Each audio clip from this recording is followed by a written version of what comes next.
on va parler, qui était à Suse, donc dans l'actuel Iran, qui voulait être tyran de Milet. Donc Milet, c'était les villes grecques qui étaient sur la côte d'aujourd'hui la Turquie.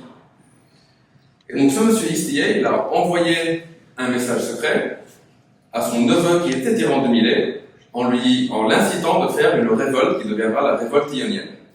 Pour lui envoyer un message d'un endroit à l'autre, sachant qu'il ne voulait pas se faire attraper par le roi Darius, il a rasé la tête de son meilleur esclave, il lui a tatoué sur la tête le message secret. Il a attendu que les cheveux repoussent, l'esclave est allé ensuite à Milet, où son neveu a rasé la tête, lui a rasé la tête, il a vu le message, et il a commencé la révolte ionienne, qui a plus tard découlé, qui a causé un petit peu les guerres médiques. Donc les guerres médiques, c'est lorsque l'Empire perse a attaqué justement la Grèce. Donc là, on aura notre deuxième exemple, avec un roi Sparte, justement, Démarate, qui était un des deux rois de Sparte, qui avait laissé un petit peu tomber l'autre roi quand ils allaient à une bataille, quand il s'est rendu compte qu'ils allaient rétablir la tyrannie à Athènes. Le second roi de Sparte, Cléomène, n'était pas content. Il lui a fait un procès pour bâtardise et il a donc été exilé. Il a été exilé à nouveau dans l'Empire perse. Cependant, Démarate dans l'Empire perse a Suse également, et il a eu vent que quelque chose que Darius préparait justement les guerres médiques. Pendant 5 ans, il a passé à préparer son armée pour envahir les États grecs, et il était quand même loyal à Sparte. Il voulait donc les prévenir. Alors, comme il ne pouvait pas s'y rendre, il ne pouvait pas envoyer un message clair qu'on pouvait voir, il avait donc pris les tablettes de l'époque, donc en cire, on écrivait sur la cire, on sculptait la cire plutôt, et donc ce qu'il a fait, il avait enlevé toute la cire, il a sculpté, il a écrit sur le bois en dessous, il a recouvert de cire, et il a envoyé les tablettes à Sparte, sans que personne ne s'aperçoive qu'il y avait un message caché à l'intérieur. À Sparte, personne ne savait quoi en faire de ces tablettes, sauf la reine Gorgo, qui était la fille de Cléomène, épouse du roi Léonidas, qui eut l'idée justement de gratter la cire, de voir le message en dessous.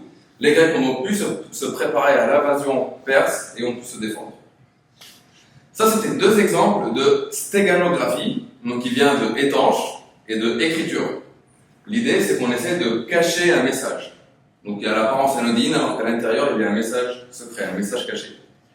À ne pas confondre avec la cryptographie dont on va parler à partir de maintenant, qui pour le coup vient de cryptos, qui signifie cacher, mais en l'occurrence, on ne cache pas le message lui-même, on cache le sens du message.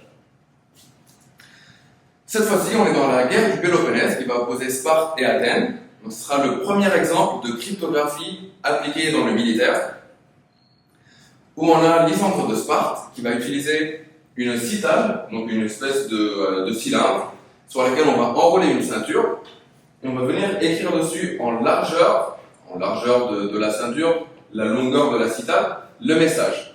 Ensuite, on va dérouler et faire passer la ceinture. Si quiconque attrape la ceinture, à défaut de savoir l'enrouler sur une citale avec le même diamètre exact, on ne retrouvera pas le code secret, le message secret qui est envoyé.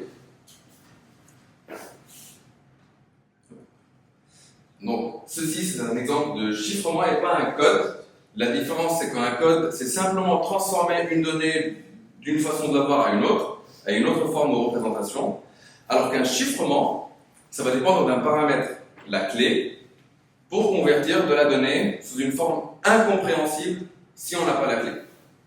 Dans l'exemple de la citale, justement, le diamètre de la citale, c'est la clé. Donc même si on sait qu'il faut enrouler la ceinture sur un cylindre pour retrouver le message, si on ne connaît pas le diamètre exact, on ne trouvera pas le bon message. On trouvera un autre message, ou un message faux, ou un message qui ne veut rien dire. Il y a un secret qui est la clé, qui dans ce cas-là, c'est la largeur du cylindre. Un code, on pense à code secret, mais ça n'est pas toujours secret. Par exemple, le code Morse, qui n'est pas du tout secret, que tout le monde connaît. Et il y a également des noms de code, James Bond 007, dans Money Heist, il y a également des noms de code pour chaque personnage. Et il y a par exemple les carottes sont cuites, qui était un code qui faisait référence au débarquement.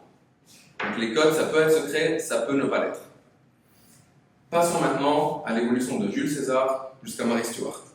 Donc César rapporte dans la guerre des Gaules À un moment donné, il avait envoyé un message chiffré à un de ses généraux. Il avait décalé les lettres. Donc au lieu d'envoyer un A, il envoyait un D, et remplaçait les B par des E et les C par des F, et ainsi de suite. L'avantage, c'est que si jamais le message tombe entre des mains ennemies, les ennemis ne sauraient en faire sens. Ils ne savent pas quel procédé César a utilisé, et ils ne pourront donc pas lire le message en question. Il y a un petit problème avec le chiffrement César, c'est que ça n'est pas exactement un chiffrement, parce qu'il n'y a pas de clé. On peut généraliser le chiffrement César pour un chiffrement par décalage. On va venir décaler l'alphabet d'entre 1 et 26 cases. Alors, si on le décale de 26, on n'a rien fait. Donc, vous voyez, techniquement, il n'y a que 25 décalages possibles.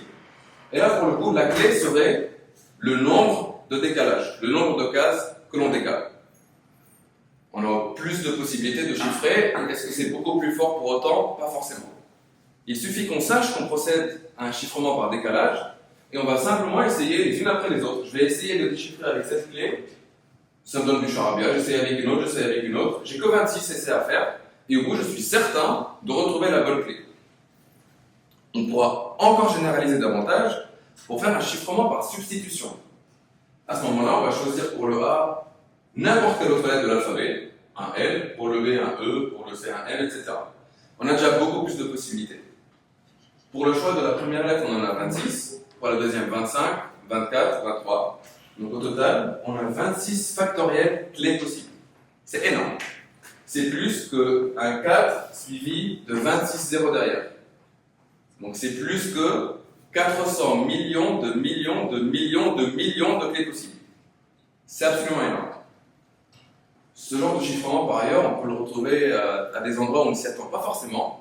Dans l'Ancien Testament, dans le livre de Jérémie, il y a ce chiffrement qui est appliqué par substitution qui s'appelle l'Atbash, où il y a le mot Babel qui va devenir Sheshach, par exemple. Et on trouve même ce chiffrement dans le livre du Kama Sutra. Voilà.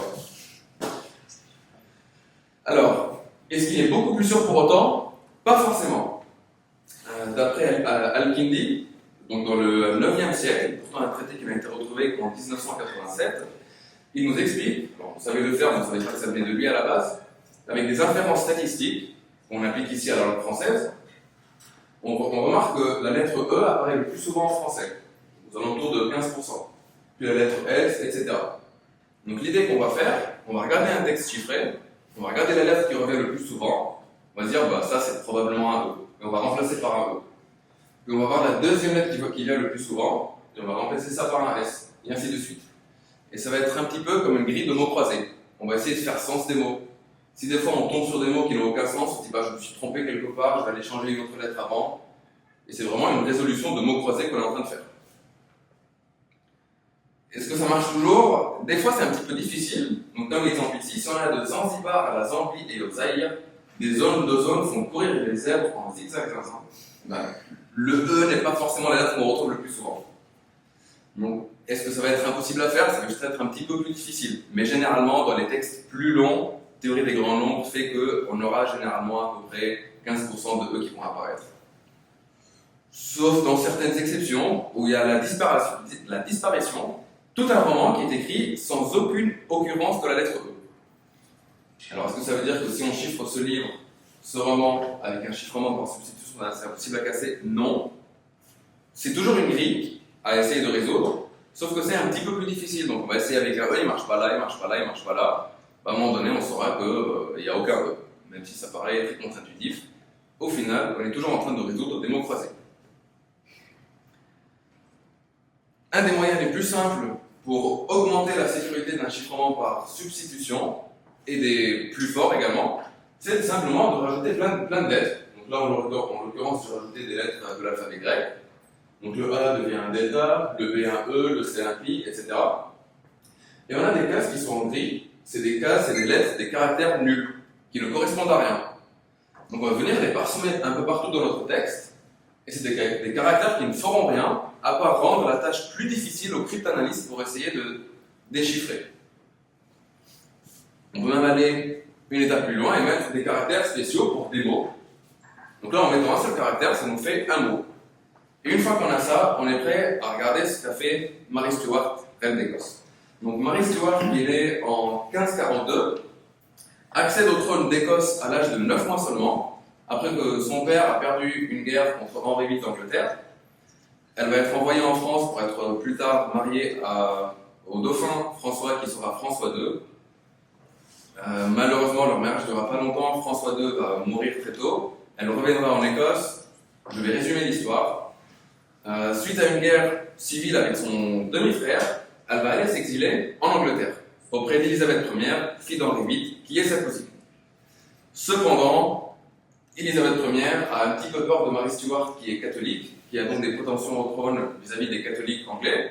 Elle va la mettre en prison pendant 18 ans. Vers la fin de ces 18 ans, il y a un certain monsieur Babington qui va entrer en contact avec elle via des messages chiffrés. Donc il essaie de surmonter un coup pour assassiner la reine d'Angleterre et pour établir Marie Stuart, reine d'Angleterre. Ils utilisent un chiffrement qui ressemble à ce dont on a parlé. Donc il y a différents caractères. Alors c'est des caractères, il y a un delta ici, donc du grec. Il y a des chiffres. Il y a des caractères un peu bizarres. Il y a plusieurs nuls. Il y a plein de caractères pour des mots. Il y a même un caractère qui dit qu'on va doubler la prochaine lettre. Donc si je vois ça, je vais doubler la prochaine lettre.